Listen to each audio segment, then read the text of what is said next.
Olá, sejam todos muito bem-vindos à segunda temporada da série Desvendando a Mentira. Nossa primeira temporada contou com mais de 100 mil alunos e, dentre várias coisas, mostrou na prática, num exercício feito ali ao vivo, de forma real, como detectar a mentira. É possível sim, se você souber como observar os sinais não verbais e inclusive entender o que é incongruência.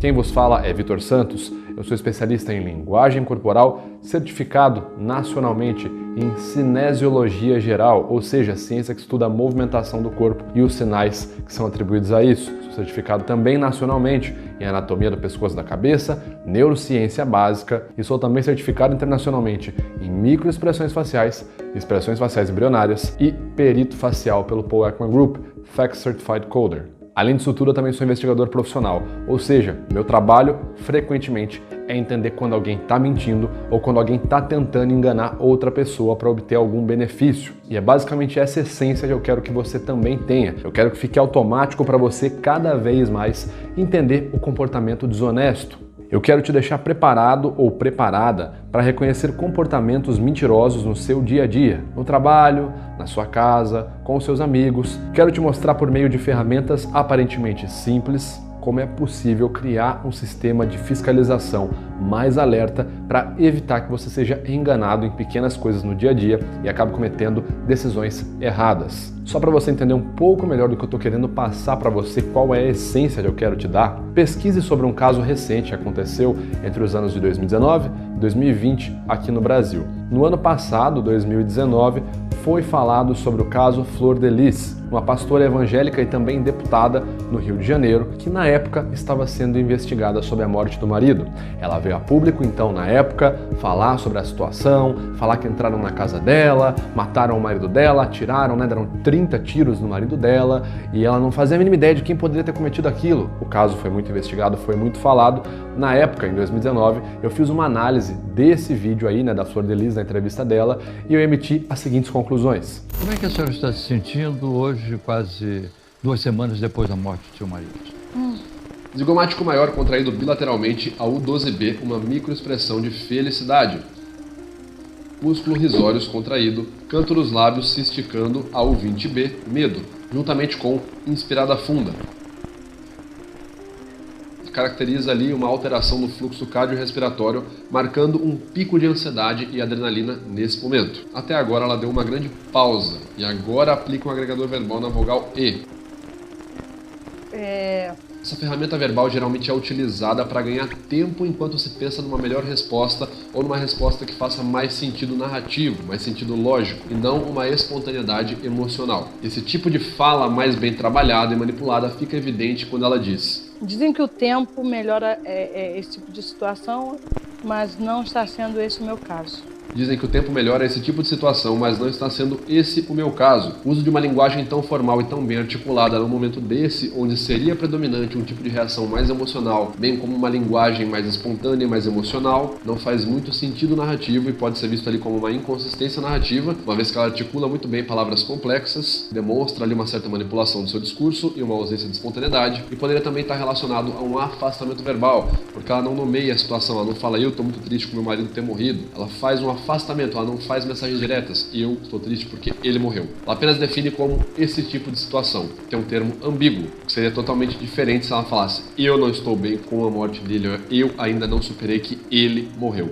É que a ficha vai caindo, Os primeiros dias a gente acha... A U12B, novamente, uma microexpressão de felicidade. É interessante notar nesse trecho que ela não dá uma resposta direta, eu estou bem ou eu estou mal, mas utiliza de vários afastamentos, como a gente já falou. Esse tipo de afastamento em excesso, essa dificuldade em responder de maneira direta eu não estou bem porque ele morreu, pode ser visto como um discurso evasivo. Como vocês vão observar na narrativa dela, quando ela relata o que ocorreu no dia do crime, ela enche de detalhes a história, coloca vários detalhes, explica algumas coisas, por exemplo, aí a minha filha veio correndo, a minha filha, aquela que mora embaixo, dorme na sala, a que dorme na sala, sabe, perto da porta. E esse tipo de detalhe excessivo, segundo o protocolo SCANS de análise não verbal e segundo o protocolo SCAN do conteúdo da mensagem verbalizada, tem relação com a dissimulação, porque quando a a gente quer contar uma história que é emocionalmente verdadeira pra gente, nós vamos direto ao ponto emocional e não ficamos preenchendo ela com detalhes e com narrativas evasivas.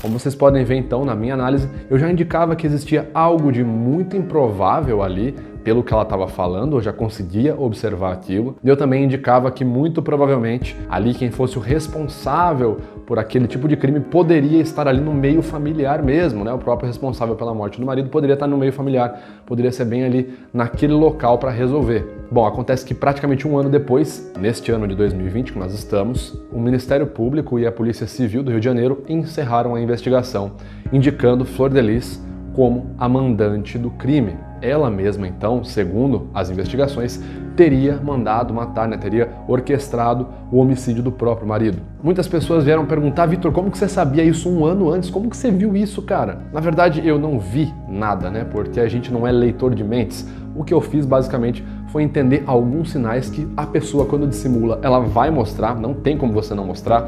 Alguns artigos como A Few Can Catch a Liar, do Wallace Friesen e Paul Ekman, mostram pra gente que é impossível você, de forma consciente, não demonstrar nenhum sinal quando você está mentindo. E observando esses sinais, então, né, sobre o caso Flor de Lis, eu apenas emiti uma conclusão. Olha, meu parecer é que, aparentemente, ela não está 100% concordante com o que está falando. Não tem magia, não tem segredo, é uma coisa que qualquer pessoa pode fazer. Basta apenas saber como observar e o que observar na linguagem corporal de outra pessoa, que você pode sim entender a intenção dela e até mesmo antecipar uma dissimulação e uma enganação. Um outro caso bem emblemático nesse ano de 2020 foi o caso de Rafael Vinks, um garoto do sul do Brasil que havia desaparecido. Sua mãe, Alessandra Dogokensky, foi na TV, né, lá na cidade dela, pedir ajuda, pedir socorro. O filho dela tinha desaparecido, ela pedia que alguém desse alguma informação onde o filho dela estava. Na época eu também analisei esse caso, na época eu também dei um parecer inclusive para a televisão, né, fui falar sobre esse caso na televisão. Então, até aí a gente não tinha noção que o Rafael ia dormir na cama dele e no outro dia a gente não ia encontrar o Rafael em casa. Novamente no artigo Movement with Precise Meanings, ou até mesmo no B3, que é o código do protocolo SCANS, escrito pelo Cliff Lensley, aumento em intensidade de um tipo de gesto pacificador, que é se auto-tocar, né, se massagear, enfim, esse tipo de gesto pacificador pode ocorrer durante a dissimulação, ok? Então quando você tem uma diferença da linha de base, a pessoa está apresentando um comportamento X, né, e aí do nada ela começa a mudar, tem uma intensificação desse comportamento nas mãos. Isso, dado o contexto, se você tiver outros sinais não verbais incongruentes, pode ser validado como indicador de incongruência ou mentira. Além disso, ela também apresenta uma alteração no fluxo de piscadas. Ele me deu uma noite normal, faz todo dia. Tentem observar quantas vezes ela pisca do início do vídeo até esse momento mais crítico. 10h30 da noite ele pediu para mim pôr mais um cobertor na cama, se eu podia cobrir ele. Ele me deu uma noite normal, faz todo dia. Bom, como vocês perceberam, ela praticamente não pisca. E nesse momento específico, esse momento crítico que ela vai falar que o garoto disse boa noite pra ela, ela começa a piscar num fluxo muito mais alto. Ele me deu uma noite normal, faz todo dia. No artigo Blinking During and After Lying, a gente consegue entender que um comportamento que ocorre durante a dissimulação também é o excesso de piscadas, durante a mentira e até mesmo um pouquinho depois do mentiroso praticar ali a mentira dele. Lembrando que isso dado o contexto e se você tiver mais de um sinal não verbal incongruente naquele momento. Ele me deu uma noite normal. V2, o tom vocal dela fica mais agudo. Ele me deu uma noite normal. V1, queda no volume vocal. Faz todo dia. 10h30 da noite ele pediu para mim pôr mais um cobertor na cama. C2, detalhes excessivos. Ela descreve pontualmente o horário, 22h30. Conforme a CBCA Criteria Based Content Analysis, que é um sistema de análise da narrativa utilizado para averiguar principalmente situações envolvendo abusos sexuais, né, relatos de abusos sexuais infantis, prevê que detalhes excessivos são pontos acusados em narrativas de pessoas que estão dissimulando. Isso inclusive é explicado também no próprio protocolo SCANS pelo Cliff Lensley. Quando o mentiroso tenta enganar, ele foca primeiro na narrativa. Ele acha que se uma história fizer bastante sentido, se ela tiver elementos que tornem ela crível, logo a pessoa, né, as pessoas, o público, irá acreditar na mentira. Por isso que é muito comum o mentiroso polvilhar a história dele com vários detalhes. Por exemplo, colocar hora, colocar nome, cor, né? Nossa, eu tava numa cama vermelha. O lençol era vermelho, o cobertor era preto. E o travesseiro era de linha. Porque na cabeça dele, se ele te der vários detalhes, você vai começar a enxergar a cena, logo essa cena vai ficar super crível e você vai achar que ele tá falando a verdade. Você vai falar que você colocou seu filho para dormir, dificilmente você vai lembrar do horário específico, era 10h30, há 20 dias atrás, quando meu filho foi dormir. Um ponto argumentável é, se ela sempre colocasse o moleque para dormir na mesma hora, isso poderia ser algo da linha de base dela, algo padrão. Por isso que a gente sempre fala, nunca pega um ponto específico para definir qualquer coisa. Linguagem corporal de forma científica, você tem a regra 327. 3 sinais, pelo menos 2 canais diferentes em até 7 segundos. Vamos seguir a análise.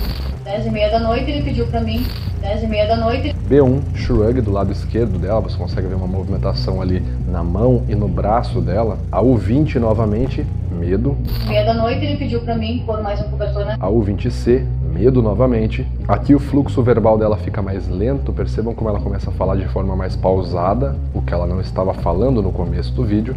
Se eu podia cobrir ele me deu boa noite, normal, faz todo dia. Se eu podia cobrir ele me deu boa noite, normal. Negação de cabeça, quebra de padrão de gestos manipuladores. Meu parecer, como vocês podem ver, foi ali que tinha uma incongruência muito grande no que a Alessandra falava, principalmente um comportamento conhecido como duping the light, que é a sensação que o mentiroso tem quando ele acha que a mentira, que a história dele está funcionando. Ela demonstrava várias contrações aqui com o músculo zigomático maior e orbicularis oculi, ou seja, micro sorrisos de felicidade, enquanto dizia estar desesperada. Essa incoerência foi muito batida, inclusive na época os policiais disseram que ela parecia estranha emocionalmente. Acabou então que a investigação concluiu, segundo uma confissão da própria Alessandra, que ela mesma teria matado o filho. Mais uma vez as pessoas perguntaram, Vitor, como que você sabia? Não é que eu sabia, não dá para saber. A gente consegue entender um comportamento, porque você consegue analisar. Mais uma vez, como eu acabei de explicar para vocês, como eu expliquei na análise, como eu expliquei na entrevista na TV, na época que eu falei sobre a Alessandra, eu apenas observei incongruências. Elas já estavam lá, não sou eu que estou observando, não sou eu que estou fazendo aparecer uma incongruência.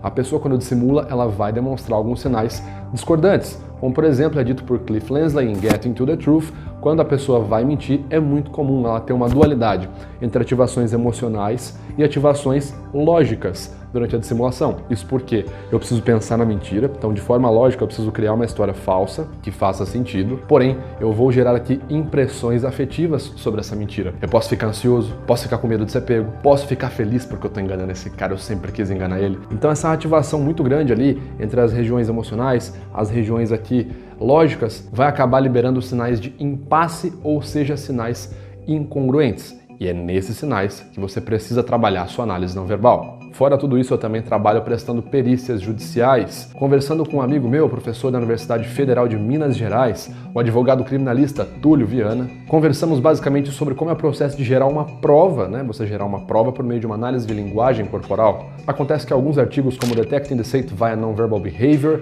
mostram pra gente que é possível sim ter uma precisão acima de 80% na detecção de dissimulação, se você observar corretamente uma análise em mais de um canal. Então não é só observar a face, não é só observar o olho, não é só observar a mão, o gesto, é saber analisar o conjunto de sinais utilizando um protocolo validado cientificamente, o qual eu utilizo, o protocolo SCANS, Six Channel Analysis, desenvolvido pela Emotional Intelligence Academy no Reino Unido. Então sim, eu sou uma pessoa com bastante experiência na área, sou uma pessoa certificada, gabaritada na área e com bastante comprovação prática na aplicação da linguagem corporal no Brasil. Não é à toa que atualmente o meu canal Metaforando está em segundo lugar no ranking de maiores canais mundiais sobre linguagem corporal. Na América Latina eu já sou o maior. E você que está vendo tudo isso já deve estar pensando, caramba, se eu soubesse detectar mentira, eu não ia ter me ferrado naquele relacionamento, eu não ia ter escolhido tal pessoa para fazer tal coisa, eu não ia ter, por exemplo, feito uma parceria comercial que daria errado por conta de uma pessoa que ia querer me sabotar. Ou deve ter pensado assim, nossa, se eu soubesse detectar mentira, eu não ia ter me dado tão mal naquele negócio que eu investi, cara.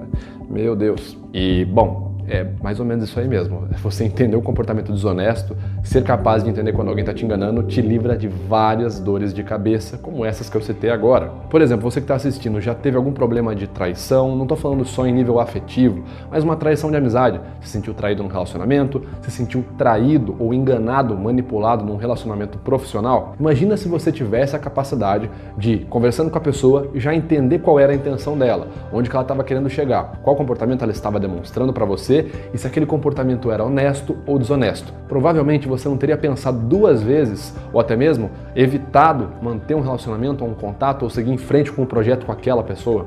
E é exatamente isso que eu quero que você seja capaz de fazer. Por isso que nós estamos aqui com essa série Desvendando a Mentira, criando a 2ª temporada, para tentar explicar mais sobre o comportamento desonesto e colocar na cabeça de todo mundo que está assistindo que é possível sim evitar ser enganado, contanto que você estude e entenda a linguagem não verbal. Nesse primeiro episódio eu vou falar brevemente sobre relacionamentos, certo? Como eu falei agora, uma mentira, uma traição, uma enganação, como que a gente consegue entender isso? O peso de um relacionamento, dentre vários pilares, pode ser visto pela confiança, ou seja, a forma em que você acredita no que a pessoa que está conversando com você está te mostrando. Então, teu parceiro, tua parceira, teu amigo, tua amiga, seu relacionamento profissional, se essa pessoa demonstra que ela de fato é concordante com aquilo que ela está falando, significa que ela é uma pessoa confiável e então você pode depositar confiança nela. Por exemplo, olha o que a Tati Ferreira, comunicadora, criadora do blog e do canal Acidez Feminina, entende sobre a confiança no relacionamento. Pois é, Vitor, é engraçado você me fazer essa pergunta, porque eu até comentei com você que eu estava lendo um livro outro dia, e nesse livro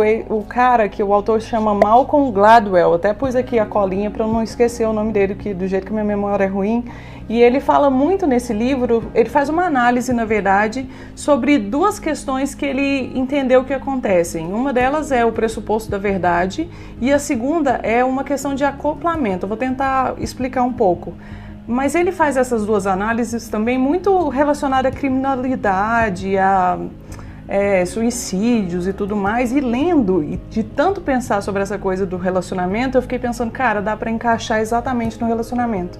E quando você me pergunta isso, eu faço a ligação direta, porque eu acredito que todo mundo entra num relacionamento já confiando na outra pessoa. E eu acho que isso tem muito a ver com o pressuposto da verdade. Você já entra acreditando que aquela pessoa ela não vai mentir para você, que ela não está sendo desonesta de alguma maneira. E eu acho que a maioria das pessoas se sentem assim. Pelo menos quem está assistindo a gente, eu espero que se sinta assim, porque senão a gente entra numa questão de psicopatia, talvez, né? Não sei, não vamos falar muito sobre isso também, mas é basicamente isso. E tem a questão da gente estar apaixonado também, quando vai começar a se envolver, e isso acaba deixando a gente um pouco cego e mais entregue de alguma maneira. Então, acho que essa confiança, na real, ela não é construída. Você já vem tendencioso a confiar na outra pessoa, e a partir daí você vai desenvolver uma confiança maior e vai ter aquilo reforçado, ou o negócio vai desandar.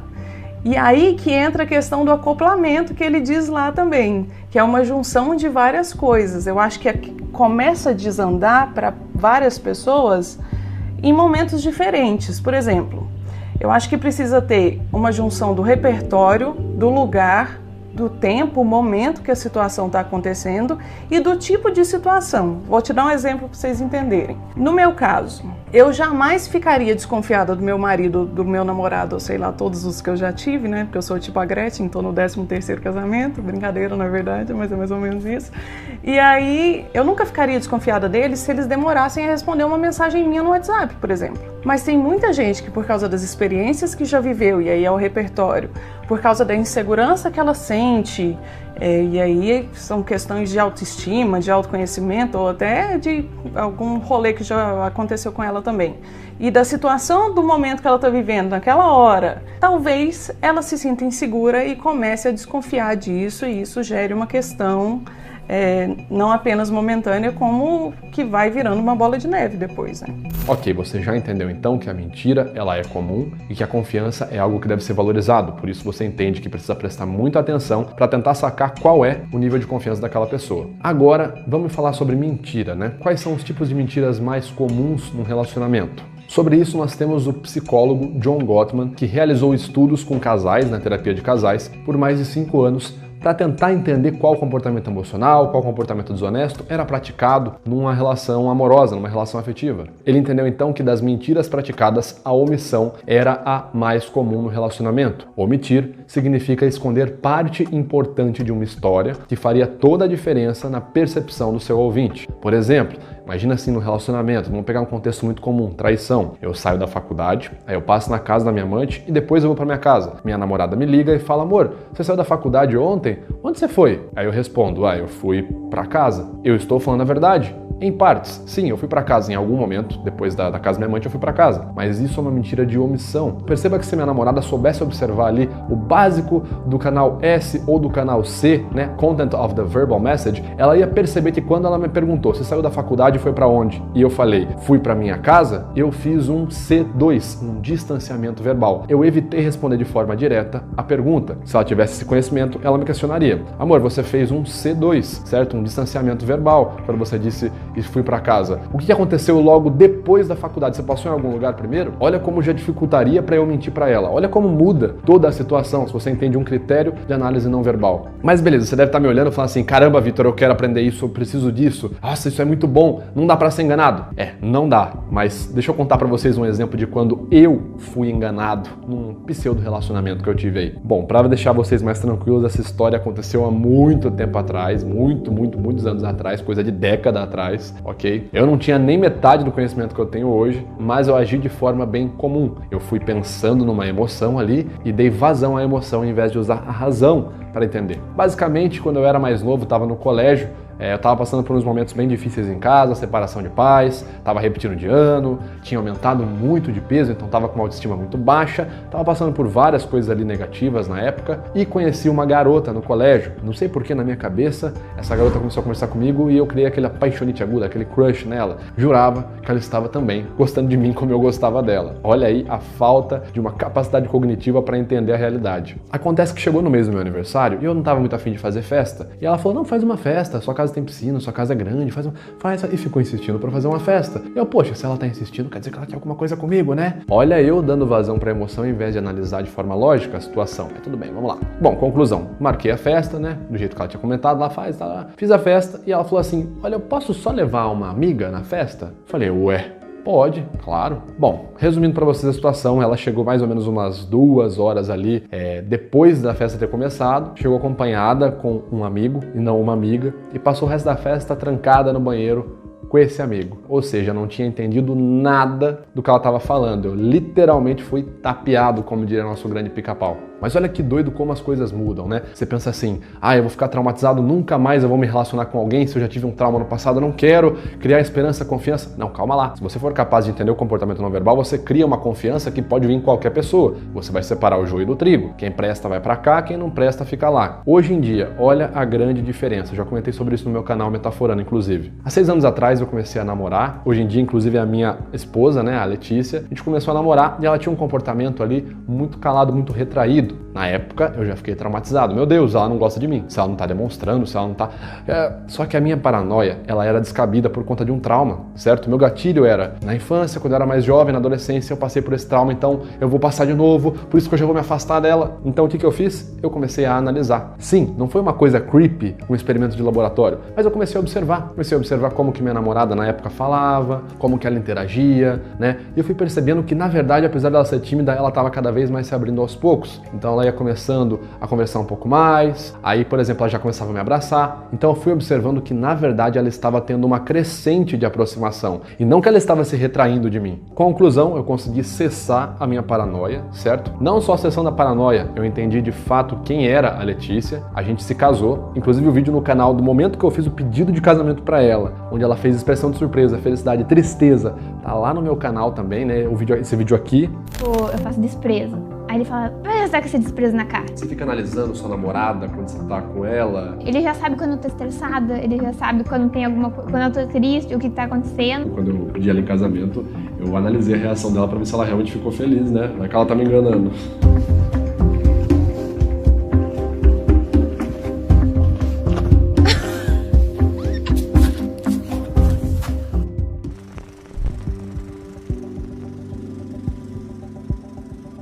E hoje nós estamos aí há quase 7 anos juntos, certo? E a minha paranoia não me impediu de viver um relacionamento muito positivo. Então sim, é capaz você quebrar várias das suas paranoias, vários dos seus traumas, tendo a capacidade de realmente entender o que a pessoa na sua frente está demonstrando. Você não precisa criar um escudo para qualquer um que se aproxime. Identifique primeiro, saiba identificar. Aí, se você identificar que a pessoa de fato é negativa, levante os escudos para ela. E quais seriam os sinais negativos? Bom, o foco desse vídeo é falar de forma geral Mas eu quero dar um bônus para vocês e quero falar sobre alguns sinais que podem sim acontecer numa pessoa que está dissimulando. Lembrando que não existe livro de regras, né? Sempre que a pessoa fizer tal sinal, ela estará dissimulando. Não existe validação científica, você precisa ser capaz de analisar todos os canais juntos, né? Lembra que eu falei no começo da aula. Mas segundo pesquisadores como John Gottman, existem duas microexpressões muito comuns quando o relacionamento está chegando ao fim ou quando a pessoa já não está mais se importando com você. São eles: desprezo e nojo. O desprezo é caracterizado pela contração unilateral do canto dos lábios. Pode ser, por exemplo, uma contração no músculo bucinador de forma unilateral. Pode ser um semi-sorriso ou sorrisinho de canto de boca. Essa microexpressão significa que a pessoa está experienciando desprezo, ou seja, a sensação de superioridade. Se eu desprezo você toda hora, se eu me sinto superior, eu não tô nem aí pra você, eu tô focado em mim. Se eu quiser amanhã sair com uma pessoa ou outra, vou mentir na tua cara e não vou nem me importar. A outra expressão seria nojo. O nojo é caracterizado geralmente por contrações aqui na região lateral do nariz, envolvendo o músculo levantador do lábio superior ou até mesmo o músculo alaecnase, né? Então são variações dessa expressão aqui. Basicamente, quando alguém sente nojo, essa pessoa está telegrafando que ela não vê você como algo humano. Eu sinto nojo daquilo que eu considero um negócio fluido corporal, um inseto, uma bactéria. Se eu sinto nojo de uma pessoa, se eu tô convivendo com uma pessoa e eu sinto nojo dela, não é nojo tipo assim, não tomou banho. Não, se a minha sensação é que aquela pessoa é tóxica, é nojo, eu também não vou levar ela em consideração.